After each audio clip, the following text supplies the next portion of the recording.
जूं जूं उधर तालिबान को तक़वियत मिलेगी तो पाकिस्तान के अंदर भी उस तरह की क़ुव्वतों का मोराल भी बूस्ट होगा, वो रीऑर्गेनाइज भी हो रहे हैं और वो ख़तरा दोबारा, जिस तरह मुझे ख़तरा है कि अफ़गानिस्तान में 89 की बनिस्बत बहुत बड़ी पाकिस्तान पे भी जो फॉल आउट है वो खुदा न खास्ता इतना भयानक हो सकता है कि हम माजी के उसको भूल जाएं।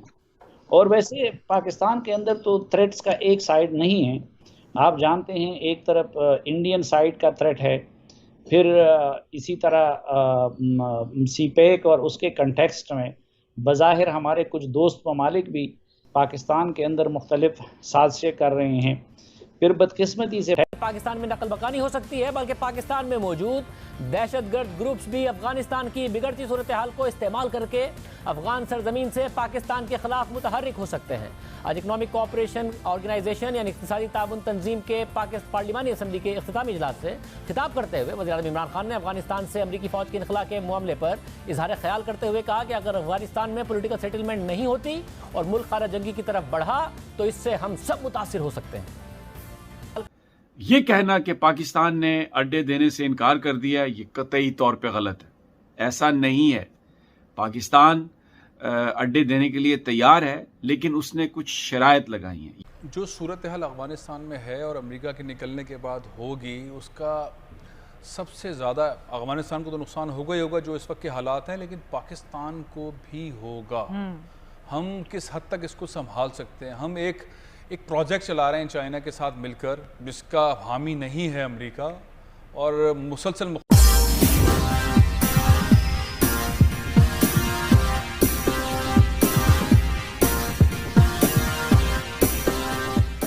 पाकिस्तान में नकल बकानी हो सकती है, बल्कि पाकिस्तान में मौजूद दहशतगर्द ग्रुप्स भी अफगानिस्तान की बिगड़ती सूरत हाल को इस्तेमाल करके अफगान सरजमीन से पाकिस्तान के खिलाफ मुतहर्रिक हो सकते हैं। आज इकनॉमिक कोऑपरेशन ऑर्गेनाइजेशन यानी इक़्तिसादी ताउन तंजीम के पार्लिमानी असम्बली के इख्तितामी इजलास से खिताब करते हुए वज़ीर-ए-आज़म इमरान खान ने अफगानिस्तान से अमरीकी फ़ौज के इनखला के मामले पर इजहार ख्याल करते हुए कहा कि अगर अफगानिस्तान में पोलिटिकल सेटलमेंट नहीं होती और मुल्क खारा जंगी की तरफ बढ़ा तो इससे हम सब मुतासिर हो सकते हैं। तो जो अफगान फ़ौज है वो तालिबान का सामना कर पाएगी, या जो वज़ीर आज़म के खदशात हैं कि कहीं खाना जंगी ना हो, पाकिस्तान पर उसके असरात ना हो, उनमें वज़न है? इंतखाब किया अमरीकियों ने कि उन्होंने तालिबान के साथ मुज़ाकरात शुरू किए अफ़गान हुकूमत को बाईपास करके, और फिर उनके साथ अफ़गान हुकूमत को बाईपास करके ही डील कर दी। अब ज़ाहिरी बात है कि अफ़गान हुकूमत की पोजीशन जो पहले से कमज़ोर थी, तो उसके बाद तो उसकी रही सही हैसियत भी नहीं रही। दूसरा, उस डील के नतीजे में तालिबान का मोराल भी बहुत हाई हो गया, और फिर ये कि मुख्तलिफ जो रीजनल और इलाकाई ताकतें थी उन्होंने भी तालिबान से राब्ते उस्तवार करके ये समझ के कि वो फ्यूचर के अफ़गानिस्तान के इक़्तिदार का हिस्सा होंगे। अब एक तो तालिबान का रवैया भी बड़ा गैर लचकदार है, और वो चाहते हैं, उनकी कोशिश हतमी कि माजी की तरह उनका इमारत इस्लामी बहाल हो और फिर वो उसमें दूसरों को अपना हिस्सेदार बना दे। दूसरी तरफ इस वक्त जो अशरफ गनी साहब की हुकूमत है वो भी तालिबान के साथ डील में इसलिए संजीदा नज़र नहीं आती क्योंकि उनको पता है कि डील की सूरत में पहले रुखसती उनकी होगी। अच्छा, तीसरा जो इसमें एक बुनियादी एलिमेंट है वो ये है कि पिछले 1 साल से अमेरिका ने तो अपनी जंगबंदी कर दी, न उन्होंने तालिबान के ख़िलाफ़ एक गोली चला दी, न तालिबान ने उनके ख़िलाफ़ एक गोली चला दी।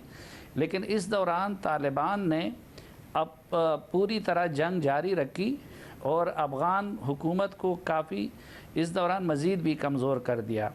तो अब जो दोनों बुनियादी फ़रीक़ है वो मेरे ख़्याल में उनके दरमियान कोई मीटिंग पॉइंट वो नज़र नहीं आ रही है, और उसकी वजह से ये अदम इस्तेहकाम, और अब तो बल्कि तकरीबन ये बात यकीनी है कि मसलन ख़ुद अमेरिका ने तालिबान को रियायतें तो बहुत दे दी और उनसे जंगबंदी तक की शर्त नहीं मनवाई, और अब पाकिस्तान पे ज़रूरत से ज़्यादा दबाव डाल रहा है कि वो तालिबान को आमादा करे। और मेरी मालूमात के मुताबिक पाकिस्तान ने हर तरह की कोशिश की, लेकिन जो अफ़गान हुकूमत का तालिबान से डिमांड है वो तालिबान मानने को तैयार नहीं है।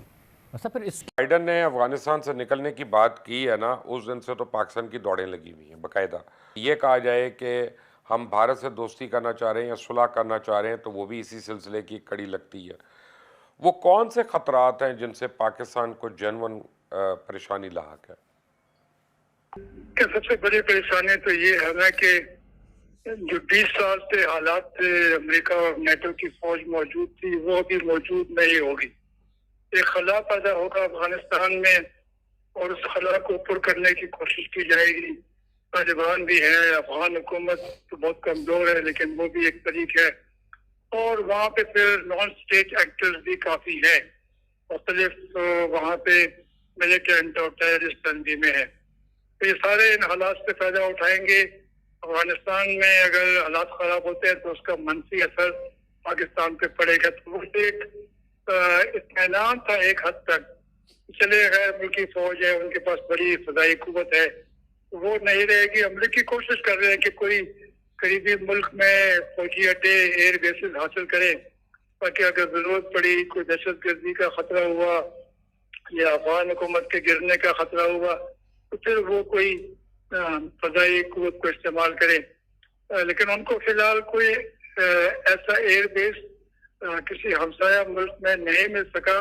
उन्होंने पाकिस्तान, उज़्बेकिस्तान और ताजिकिस्तान में कोशिश की है, लेकिन उसका कोई अभी तक हतमी नतीजा सामने नहीं आया। तो ये भी है कि अगर पाकिस्तान मजीद इस जंग में मुलविस हो जाए, अगर हम अमेरिका को कोई फौजी अड्डा दे दें या उनको रास्ता ही दे दें जो हम 20 साल से दे रहे हैं, एयरलाइंस ऑफ कम्युनिकेशन और ग्राउंड लाइन ऑफ कम्युनिकेशन, तो वो वादा तो अभी तक पाकिस्तान ने कहा है, अमेरिका ने कहा है कि बरकरार है। तो उससे भी अगर हमारी फजा से और जमीन से अमेरिकी तैयारे या कुछ सामान जाएगा अफगानिस्तान, तो फिर तालिबान ने तो धमकी भी दी है कि अगर कोई किसी मुल्क की सरजमीन हमारे खिलाफ इस्तेमाल हुई तो अवाक़िब कॉन्सिक्वेंसेस वो उनके जिम्मे होंगे। ये सूरत हाल हमारे लिए तशवीशनाक है। और तालिबान से हमारे पुराने ताल्लुकात हैं और ऐसा ना हो कि वो ताल्लुकात बिगड़ जाए। अफगान हुकूमत पहले ही नाराज है और पाकिस्तानी जो मिलिटेंट्स हैं, बलोच सेपरेटिस्ट हैं और ये TTP और सारे, इनको पनाह मिली है, इंडिया का बड़ा असर रसूख है।